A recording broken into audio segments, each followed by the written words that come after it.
মোটরসাইকেলের তেল কিনতে মানুষের এই হাহাকার আগে কেউ কখনো দেখেনি, যেটা আমরা সাক্ষী হচ্ছে গত দুদিন থেকে।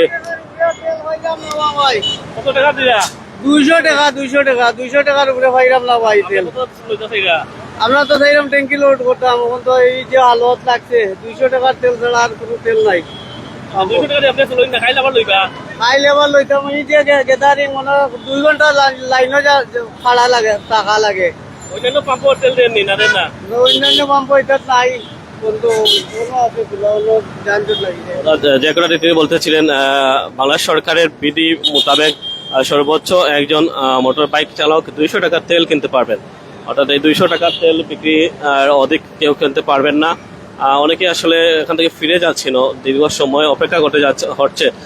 দেখেছেন দীর্ঘ লাইনের কারণে অনেকে ভুক্তভোগী হচ্ছেন। যেগুলো বলতেছিলাম, মধ্যপ্রাচ্যের যুদ্ধ, বিশেষ করে ইরান, ইসরায়েল এবং সেক্ষেত্রে আমেরিকার ইনভলভমেন্ট হওয়ার কারণে সেই তেলের ক্রাইসিস বেড়ে গেছে। আমরা জানি হরমুজ প্রণালী, যেটা দিয়ে পৃথিবীর অর্থাৎ জ্বালানি রপ্তানির সিংহভাগ এই পথ দিয়ে আসে, হরমুজ প্রণালী দিয়ে। সেই হরমুজ প্রণালী ইতিমধ্যে অবরুদ্ধ করে রেখেছে ইরান। সেই অবরুদ্ধ হওয়ার কারণে পৃথিবীর তেল সমৃদ্ধ দেশ ওপেক গুলা, অন্তর্ভুক্ত দেশগুলা, বিশেষ করে আমরা যদি বলে থাকি সৌদি আরব, কুয়েত, কাতার, বাহরাইন সহ পৃথিবীর যে সকল দেশ, রাশিয়া এমনকি ইউক্রেন, পৃথিবীর বিভিন্ন দেশ যেগুলোতে আসলে তেল প্রচুর পরিমাণে থাকে, সেই তেল সমৃদ্ধ দেশগুলো থেকে পর্যাপ্ত পরিমাণে তেল আমদানি রপ্তানি হচ্ছে না। তার প্রভাব পড়েছে বাংলাদেশে। আপনারা জানেন বাংলাদেশে যে কয়টি তেল গ্যাস কূপ আছে, বাংলাদেশের সর্বমোট 30টি তেল গ্যাস কূপ রয়েছে। তার মধ্যে বেশিরভাগই অংশ সিলেটে অবস্থিত। কিন্তু বাংলাদেশের যে পরিমাণ চাহিদা, সেই চাহিদার সাথে সামঞ্জস্য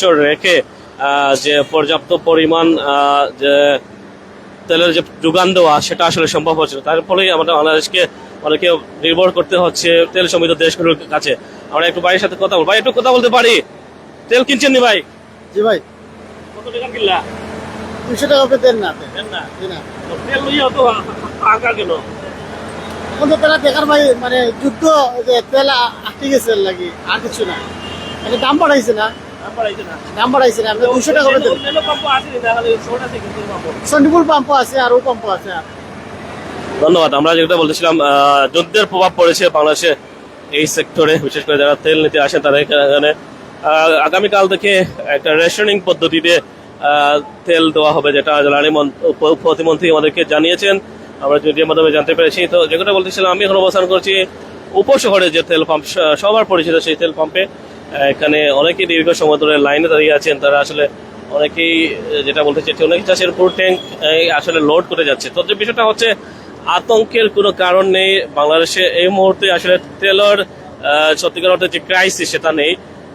যদিও যদি মধ্যপ্রাচ্যের যে যুদ্ধ, সেটা যদি দীর্ঘ হয়, তাহলে সেটা বাংলাদেশের তেল সেক্টরে একটা বড় প্রভাব পড়বে। যেহেতু বাংলাদেশের তেল আমদানি নির্ভর দেশ, বাংলাদেশ তেলের আমদানি করে থাকে।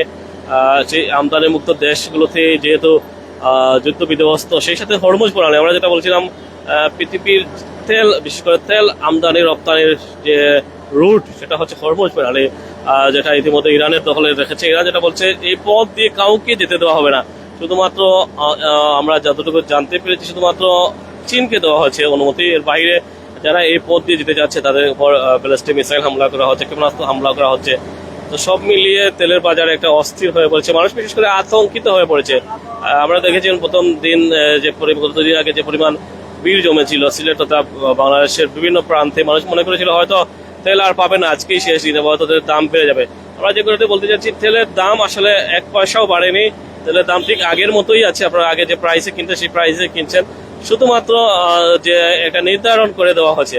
অনেকেই আমরা যেটা বলতেছিলাম, 3 দিনের তেল 1 দিনে কিনে ফেলেছেন। অর্থাৎ পেট্রোল পাম্প থেকে আমরা জানতে পেরেছি যে সকল পেট্রোল পাম্পের তাদের মোটামুটি যে প্রতিদিন সেল, সেটা যে 3 দিনে যে সেল করার কথা, সেটা 1 দিনে সেল করে ফেলেছেন। এর ফলে কিছুটা ঘাটতি দেখা দিয়েছে। অনেক পেট্রোল পাম্পে অনেকে ঘুরে আসলে পেট্রোল পাম্পে গিয়ে পেট্রোল, ডিজেল সহ বিভিন্ন তেল কিনতে পারেননি। তো এর কারণে মূলত অনেকে হতাশা বিরাজ করতেছে। আপনারা আসলে দ্বিধাদ্বন্দ্বে ভুগবেন না, একটু তেল ব্যাপারে একটু সাশ্রয়ী হন। যদি মধ্যপ্রাচ্যের যুদ্ধ আরেকটু দীর্ঘ হয়েছে, এই ইফেক্ট আমাদের দেশেই পড়বে, পৃথিবীর বিভিন্ন দেশে ইতিমধ্যে পড়তে শুরু করেছে। তো ধন্যবাদ। আমি সুজন আহমদ যুক্ত ছিলাম প্রাইম সেটের মাধ্যমে। আপনাদেরকে দেখানোর চেষ্টা করেছিলাম তেলের যে হাহাকার, সেটা কতটুকু চরমে পৌঁছেছে আমাদের এই সিলেটে।